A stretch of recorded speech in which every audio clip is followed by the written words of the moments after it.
Le 26 août 2020, le tribunal administratif du travail, communément appelé le TAT, rejetait les plaintes d'un employé parce qu'une entente de règlement serait déjà intervenue avec son employeur.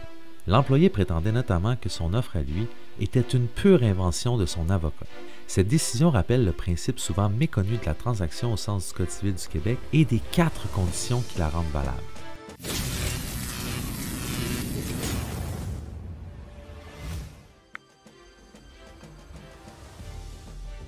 Alors que le procès est débuté, l'employeur fait une offre de règlement à l'employé. Cette offre est transmise par courriel entre avocats. Environ 2 mois plus tard, l'avocat de l'employé présente une contre-offre verbale à l'avocat de l'employeur. Quelques jours après, l'employeur accepte cette offre par le biais de son avocat.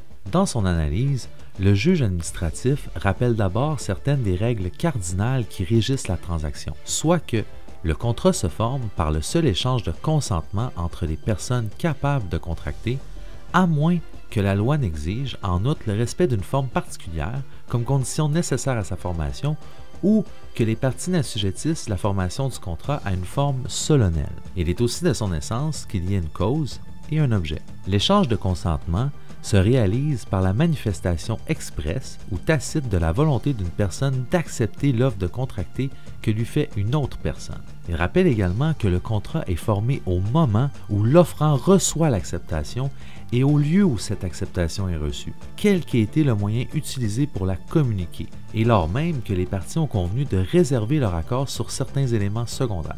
Enfin, il rappelle que la transaction est le contrat par lequel les parties préviennent une contestation à naître, terminent un procès ou règlent les difficultés qui surviennent lors de l'exécution d'un jugement au moyen de concessions ou de réserves réciproques. Elle est indivisible quant à son objet.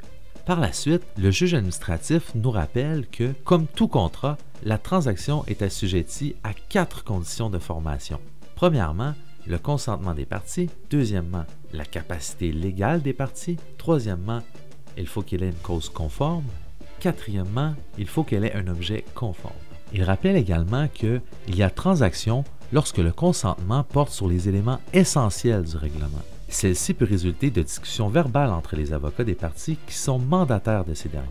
De plus, il n'est pas nécessaire d'avoir un document écrit pour établir l'existence d'une transaction puisqu'il ne faut pas confondre la formation de la transaction avec l'écrit le constatant. Après analyse, le juge administratif conclut que les 4 éléments de la transaction sont présents. La cause et l'objet sont conformes, notamment puisque l'employeur verse une somme d'argent à l'employé qui, en contrepartie, se désiste de ses plaintes. La capacité de l'employé n'a pas été remise en cause et rien ne permet d'en douter. Finalement, le consentement est valide puisqu'il s'est fait entre des avocats mandatés par leurs clients. Alors, mais pourquoi l'employé contestait-il l'entente? L'employé avait 2 raisons. Premièrement, il disait qu'il n'avait jamais mandaté son avocat pour transmettre l'offre et deuxièmement, qu'il était impossible qu'elle ait été acceptée compte tenu du montant offert dans cette offre. La question qui nous semble la plus épineuse dans ce dossier est véritablement celle du mandat donné à l'avocat pour présenter une offre. Nous retenons de cette décision, outre le rappel des principes qui régissent la transaction, que tant le client que l'avocat ont avantage à s'assurer que les communications importantes qui nécessitent un consentement ou un mandat soient faites par écrit. Bien que ce ne soit pas une nécessité ni une obligation et que ça puisse parfois être difficile dans le feu de l'action, cela permet souvent d'éviter bien des soucis. Nous espérons que cette vidéo t'a plu. Nous t'invitons à partager tes commentaires et à t'abonner à la chaîne pour rejoindre la communauté et rester bien informé.